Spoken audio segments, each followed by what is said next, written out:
할렐루야, 반갑습니다. 오늘도 말씀 가운데 임하시는 우리 주님의 은총이 우리 모두에 함께하기를 주의 이름으로 축원합니다. 오늘 살펴보는 왕은 오랫동안 우리가 살펴왔던 그 북이스라엘 왕들 중에 마지막 왕인 19대 호세아 왕을 살펴보면서 은혜를 나누려고 합니다. 호세아는 북이스라엘의 마지막 왕이었죠. 호세아는 전 왕인 18대 왕 베가가 그동안 섬겨왔던 아수르를 이제 배반하고 아람과 연합해서 대항하려다가 실패를 하게 됩니다. 그 여파로 이제 나라의 땅을 빼앗기고 많은 백성들이 포로로 붙잡혀 가게 되는데, 이런 상황에서 이 호세아가 베가를 죽이고 정권을 잡으면서 자신이 왕이 되게 됩니다. 사실 나라가 어려울 때 참 누군가가 옆에서 도와주면 큰 힘이 되게 되는데, 이 호세아는 오히려 그 상황을 이용해서 어려움에 처해 있던 베가를 죽이고 자신이 왕이 되어버린 것이죠. 호세아는 비교적 선한 왕으로 그렇게 등장합니다. 열왕기하 17장 2절에 보면 이렇게 말씀합니다. 여호와께서 보시기에 악을 행하였으나 다만 그 전 이스라엘의 여러 왕들과 같이 하지는 아니하였더라. 그가 하나님을 잘 섬겨서 선한 게 아니라 다른 왕들보다는 백성을 편하게 해줬다는 점에서 선한 왕으로 등장하고 있습니다. 이런 호세아가 갑자기 정책 변화를 시도해요. 그동안 북이스라엘을 조공을 거두어가면서 착취를 일삼았던 그 아수르의 디글라 빌레셀이 죽게 되자 이 아수르에 조공 바치는 것을 중단해 버립니다. 그리고는 또 아수르의 그 대적이었던 애굽의 손을 잡고 애굽의 도움을 요청하게 됩니다.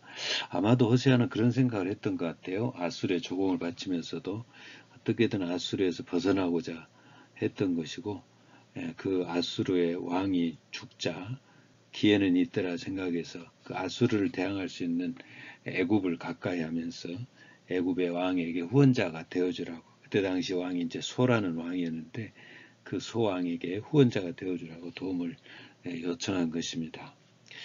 그런데 호세아가 잘못 생각한 것이죠. 왜냐하면 애굽은 이전에는 강한 나라였지만 이 당시에 그 애굽은 소왕이 통치하면서 사합은 오열되어 있을 때입니다. 중국의 춘추 전국 시대처럼 수많은 군수왕들이 이제 난립하고 내분이 끊어지지 않을 때입니다. 그러니 자기 나라도 통합하지 못하고 있는데 다른 나라를 도와줄 여력이 있겠습니까? 그러니 아수르의 조공을 끊기 전에 미리 여러 가지 상황과 좀 정황을 알아보고 끊어야 되는데, 너무 성급하게 아수르와의 단절을 시도하고 또 애굽의 손을 잡으려 했던 것이죠. 이 사실을 이제 아수르가 또 알아요. 아수르가 가만히 있질 않습니다. 디글라빌레셀 뒤를 이은 살마레셀이 군사를 몰고 쳐들어옵니다.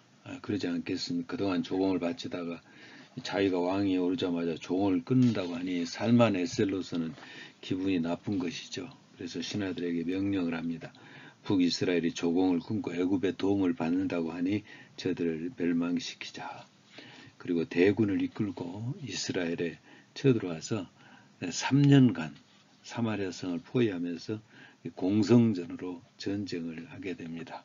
이 공성전이라는 것은 어떤 방식으로 치르는 전쟁이냐면, 성을 둘러 진을 치고 있으면서 먼저는 성 안으로 들어가는 각종 음식물을 다 차단하고, 그리고 성 안으로 군사들을 들이기 위해서 성 높이만큼 땅을 도두어서 그것을 발판으로 해서 성 안으로 군사를 들여보내는 방식의 전쟁을 공성전이라고 합니다. 그러니까 오랜 세월이 필요했던 것이죠.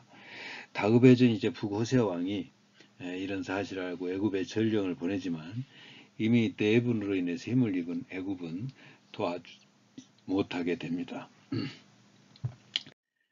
전쟁 중에 이제 아수르의 살만에셀이 원인 모를 병에 걸려 죽게 되는데, 그의 형제 사르곤 2세가 이제 왕이 되어서 사마리아의 공격은 계속 되고 결국 사마리아 성은 파괴되고 호세아 왕은 이제 항복을 하게 됩니다. 그래서 북이스라엘의 왕정은 BC 722년에 완전히 이제 망하고 210년에 그 북이스라엘의 역사가 끝이 나게 됩니다.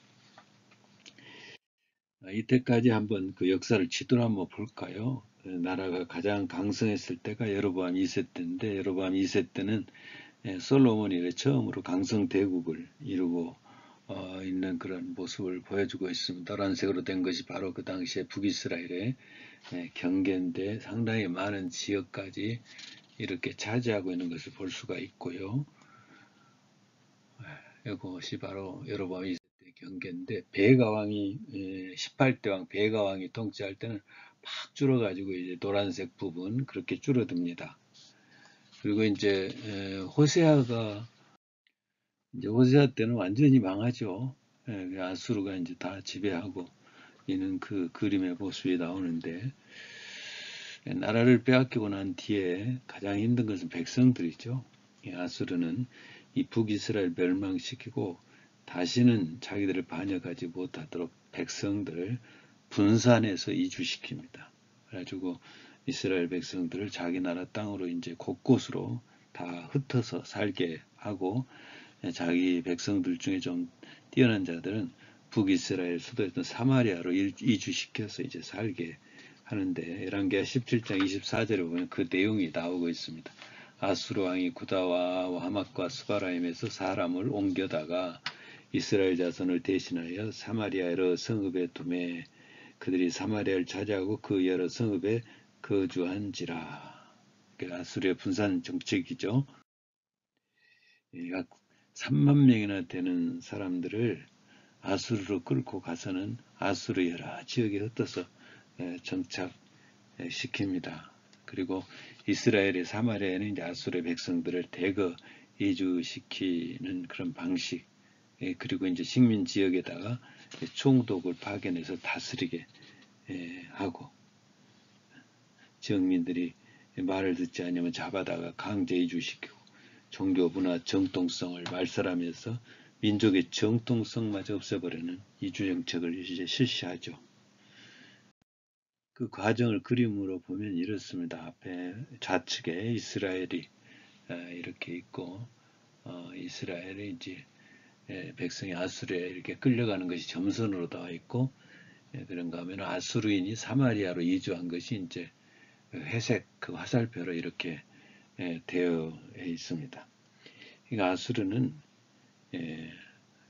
아수르로서는 어떻게 보면은 참 지혜롭게 잘한 것이지만 이스라엘을 속한 지파로서는 정말 힘든 그런 환경 속에서 이제 살아갈 수밖에 없게 되죠.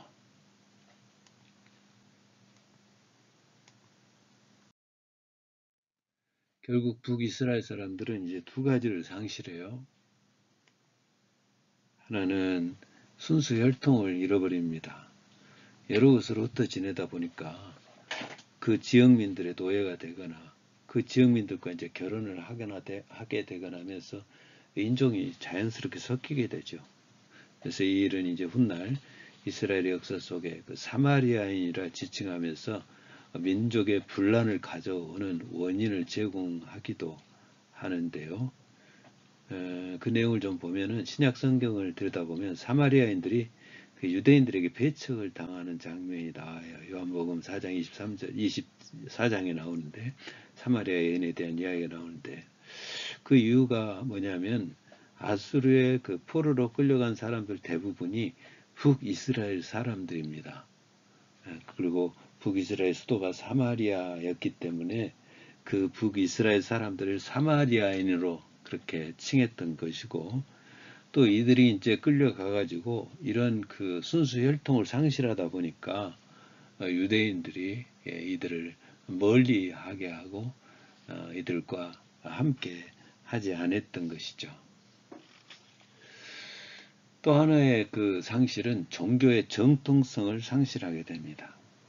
아수르 넘어간 북이스라엘 사람들은 그 아수르인들이 섬기는 신을 섬기지 않을 수가 없습니다. 사마리아에 온 아수르 사람들은 처음에는 자기 신들을 섬기다가 사마리아에 남아있는 뜻있는 사람들이 이제 하나님을 섬기겠다고 하자 아수르 사람들이 절충 형태를 취하죠. 우상만 고집하지 아니하고 하나님을 섬기는 사람은 하나님을 섬기게 하고, 그러면서 이제 나중에는 백성들이 하나님을 섬기지도 아니하고 자연적으로 종교가 혼합되어 버리는 일이 발생하게 됩니다. 어차피 북이스라엘 사람들은 하나님을 섬기지 아니하고 우상을 섬긴 사람들이 별 차이가 없겠습니다만은, 하여튼 이렇게 해서 사마리아 지역은 이제 인종이 혼합되었을 뿐만 아니라 종교도 혼합되어 버리면서 나중을 기약할 수 있는 어떤 흔적조차도 남기지 아니하고 이방화 되어버리고 맙니다. 그러니 예수님 시대의 유다지파 사람들이 이러한 사마리아 사람들을 좋아할 리가 없고 자연스럽게 배척할 수밖에 없었던 것이죠. 하나님을 섬겨야 될 북이스라엘이 이렇게 망하는 것을 보면 참 마음이 아픕니다. 야곱에 시작된 12지파 중에 10지파가 이렇게 비참하게 망하게 되는데, 망하게 된 이유가 뭘까요? 좀 나눠서 생각해 보면 열왕기하 17장을 보면 세 가지 이유를 말해주고 있습니다. 첫째는 우상을 섬긴 죄입니다. 열왕기하 17장 7절에 이렇게 말합니다. 이 일은 이스라엘 자손이 자기를 애굽 땅에서 인도하여 내사 애굽의 왕 바로의 손에서 벗어나게 하신 그 하나님 여호와께 죄를 범하고 또 다른 신들을 경외하며, 십계명의 첫 계명과 이 둘째 계명 우상 섬김을 금하고 있는데, 이들이 왕이 되면서부터 우상을 섬기게 하더니 온 백성들이 그 우상 섬김에서 벗어나지를 못한 거예요.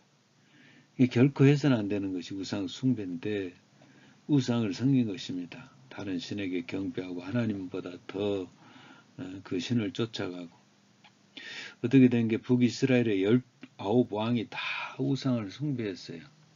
이러기도 쉽지 않은데 이 당시 얼마나 많은 선지자들이 활동했습니까?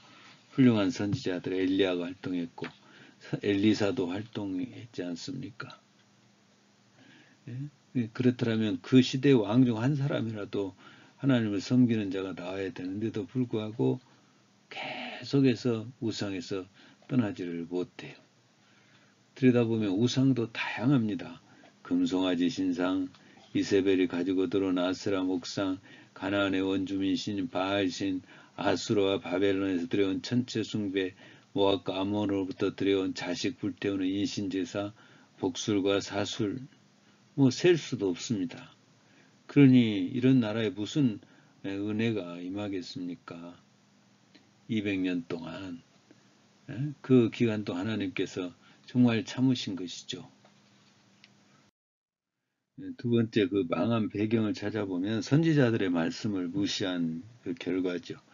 열왕기하 17장 13절 14절 호세아가 망하고 난 뒤 하나님 말씀합니다. 여호와께서 각 선지자와 각 선견자를 통하여 너희는 돌이켜 너희 악한 길에서 떠나 너희에게 전한 모든 율법대로 행하라 하셨으나 그들이 듣지 아니하고 그들의 목을 곱게 하기를 그들의 하나님 여호와를 믿지 아니하던 그들 조상들의 목같이 하여.